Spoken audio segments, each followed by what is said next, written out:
Pourquoi nous devons grandir spirituellement? Si cette question a été pour toi une préoccupation, aujourd'hui je vais t'expliquer la raison primordiale pour laquelle le chrétien doit grandir spirituellement. La Bible présente plusieurs raisons pour lesquelles nous devons grandir, mais la raison fondamentale, c'est pour ressembler à Jésus.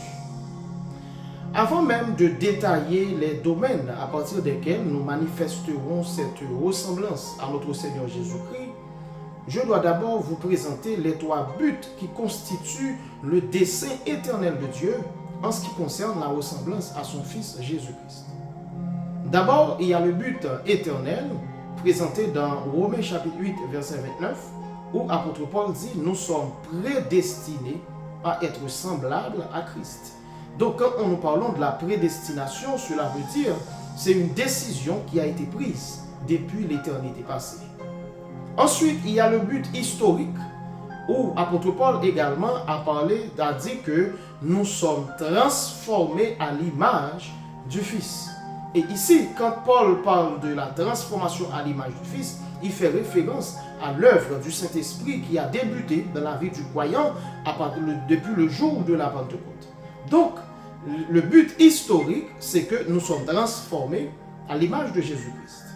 Et enfin, il y a le but eschatologique, où apôtre Jean nous présente cette ressemblance dans un contexte à venir, où apôtre Jean dit dans 1 Jean chapitre 3 verset 2, nous serons semblables à lui. Quand est-ce que nous serons semblables à lui? Lorsque nous le verrons tel qu'il est. Donc là, apôtre Paul se projette dans l'éternité future où l'Église sera enlevée et les croyants seront semblables, seront transformés pour être semblables totalement à notre Seigneur Jésus-Christ. Donc ce sont les trois buts qui constituent éventuellement le dessein éternel de Dieu pour les croyants en ce qui concerne la ressemblance à Jésus-Christ. Parce que normalement, en tant que chrétien, une fois qu'on est sauvé, Dieu aurait pu nous enlever de cette terre, il aurait pu nous prendre avec lui pour ne pas continuer à rester sur cette terre. Mais la raison principale, la raison fondamentale pour laquelle le Seigneur nous laisse sur cette terre, nous laisse dans cette vie à continuer à témoigner notre foi, c'est pour ressembler à Jésus-Christ. Maintenant, il y a trois domaines dans lesquels nous devons manifester cette ressemblance à Jésus-Christ. Premièrement, nous devons manifester cette ressemblance dans nos pensées. Apôtre Paul va dire dans Philippiens chapitre 4, verset 8, que tout ce qui est vrai, tout ce qui est juste, tout ce qui est honorable, tout ce qui est digne, tout ce qui mérite l'approbation, etc., soit l'objet de vos pensées.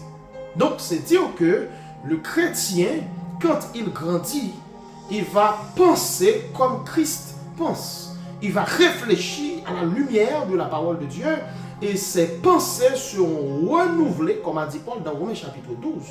Nous nous laisserons renouveler, nous laissons nos pensées renouvelées par la parole de Christ, par les enseignements de la Bible. Ça veut dire quoi? Ça veut dire nous allons voir les choses maintenant avec les lunettes bibliques.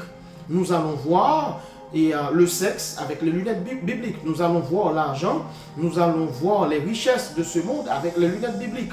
Nous allons voir les différentes activités de ce monde, le travail, nous allons voir la corruption avec les lunettes bibliques. Donc, lorsque nos pensées sont transformées, cela soutient que nous sommes arrivés à un niveau de maturité.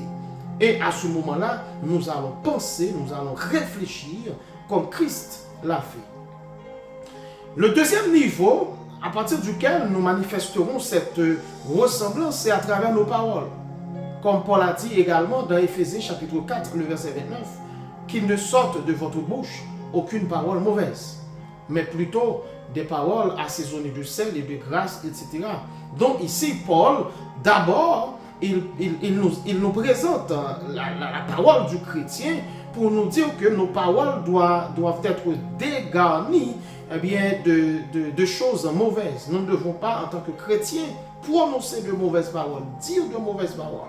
C'est comme l'apôtre Jacques aurait dit, une source ne peut pas donner ne peut pas donner de eau.